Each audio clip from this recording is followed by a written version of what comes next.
बिस्मिल्लाहिर्रहमानिर्रहीम। तो आज जो है वो हम बात करेंगे फ़लस्तीन इसराइल के हवाले से। 15 जुलाई को जो अभी ताज़ा हमला किया इसराइल ने गज़ा के ऊपर, उसमें 17 फ़लस्तीनी जो हैं वो शहीद हो चुके हैं और 80 जो हैं वो ज़ख्मी। और ये एक स्कूल पे जो है नोज़रेत रेफ्यूजी कैंप में जो है वो उस पे हमला किया गया है।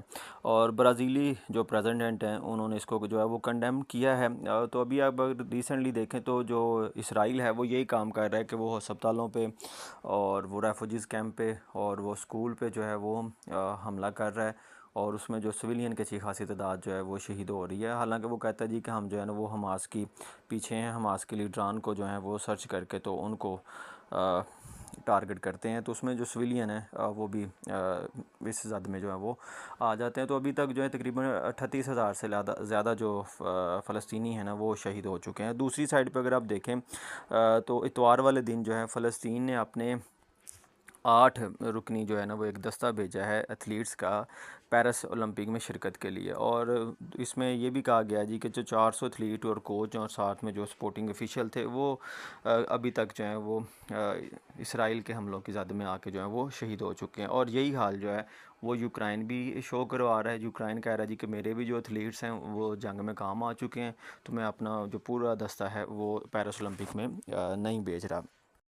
7 अक्टूबर 2023 को जो है वो इसराइल के ऊपर कहते हैं जी हमास ने अटैक किया था। और इनके जो है ना कुछ बंदे कोई 150-200 के करीब जो हैं उन बंदों को जो है इन्होंने जो है वो कैदी बना लिया था। और वो अभी भी जो हैं वो हमास की कैद में हैं।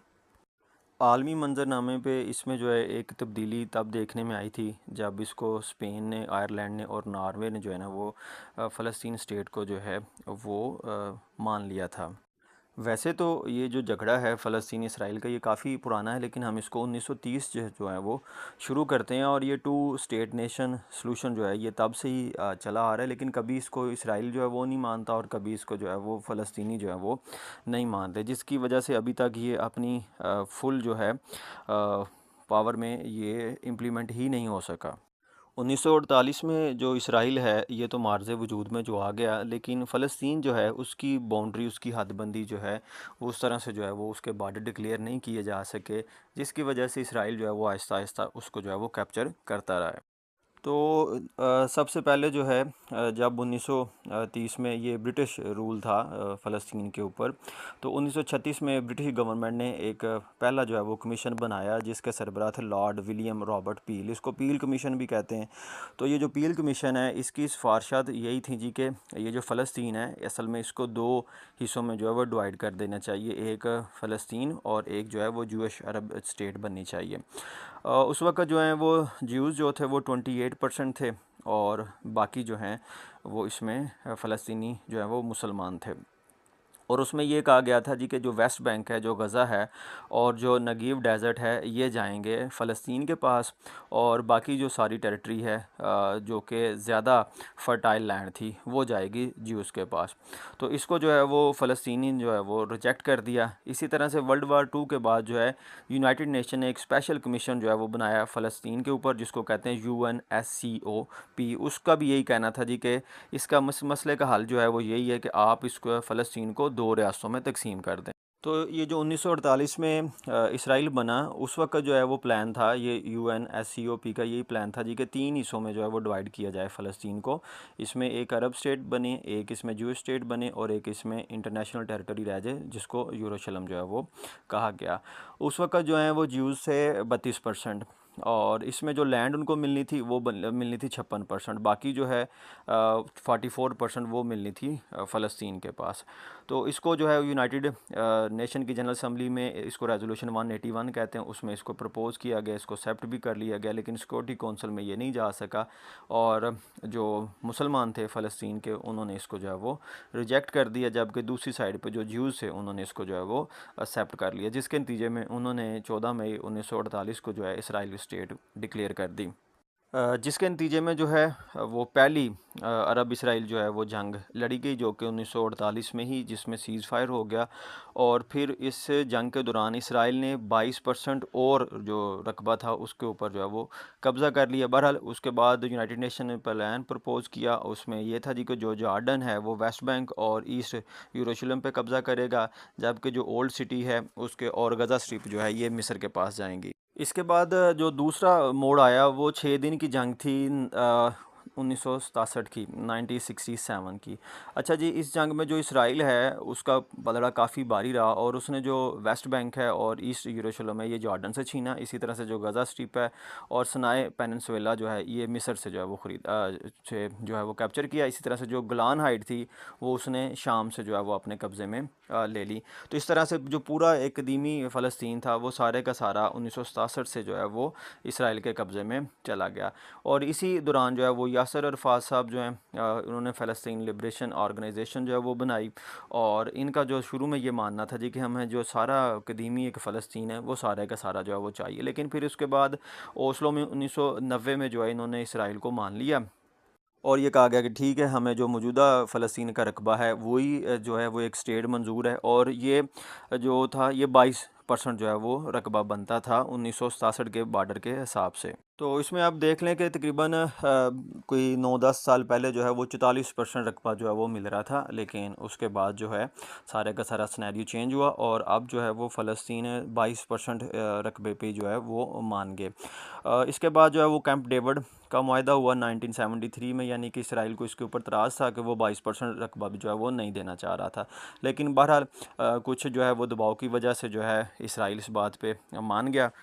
और इसमें जो मेन टर्निंग पॉइंट है फिर वो ओस्लो कार्ड में 1993 में जो है वो सामने आया। ओस्लो कार्ड में जो है वो फ़लस्तीन को जो है वो एक आज़ाद रियासत मान लिया गया, और इसी तरह से ये जो फ़लस्तीन लिब्रेशन ऑर्गेनाइजेशन थी PLO, इसको जो है वो इसकी नुमाइंदा जमात जो है वो मान लिया गया। वेस्ट बैंक जो है उसको 3 हिस्सों में डिवाइड किया गया, ABC, जिसके ऊपर जो है वो PLO का एक लिमिटेड रोल रखा गया, यानी कि ये अमलन जो है वो इसराइल के कंट्रोल में थी। और इस बात का अहद किया गया जी कि आने वाले वक्तों के लिए जो है वो एक फ़लस्तीनी स्टेट जो है वो बनेगी, जो कि बड़ी अमन के साथ जो है वो इसराइली स्टेट के साथ जो है वो रहेगी। लेकिन अब इस कहानी में जो ड्रामाई मोड़ है वो आता है जी 1995 में। जो ये रेबन थे, ये प्राइम मिनिस्टर थे इसराइल के, जिन्होंने ओस्लो कार्ड जो है वो साइन किया गया। इनको जो है वो कत्ल कर दिया गया और इनकी पार्टी जो है वो इलेक्शन हार गई। उसके बाद जो है इसराइल में बेंजामिन नेतन्याहू जो है वो लीडर बन के जो है वो सामने आया, और ये ज़ाहिर एंटी फ़लस्तीनी थे। उसके बाद जो है अगर आप फ़लस्तीन की बात करें तो फ़लस्तीन में जो है वो हमास का जो है वो एक राइज़ हुआ।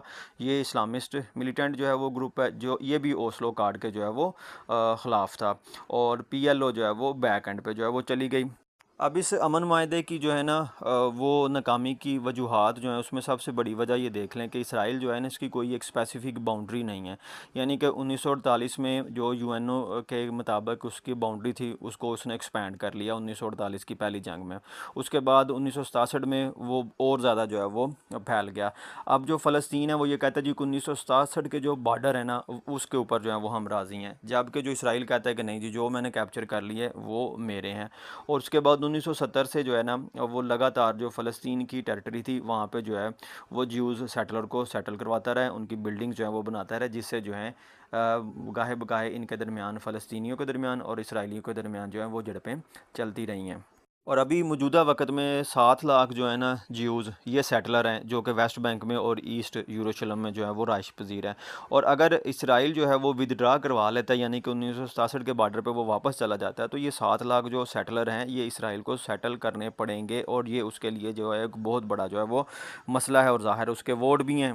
अब जो मौजूदा हालात हैं इसको अगर आप समझें तो अब आपको ये समझ आएगी कि असल में जो सारे का सारा प्लान है इसके पीछे जो है वो यहूदी लाबी है। इन्होंने जो है ना वो ख़ुद ही हमास को दावत दे के अपने बंदे जो हैं वो होस्टेज बनाए, और उसके बाद जो है वो लगातार फ़लस्तीन की टेरिटरी पे ऊपर जो है वो हमले किया, और उसमें वो सबको जो है वो कुचल रहा है, सबको जो है वो शहीद कर रहा है। उसमें बच्चे भी हैं, उसमें बूढ़े भी हैं, उसमें ज़्यादातर जो है ना वो तो ख़वातीन की जो तादाद है।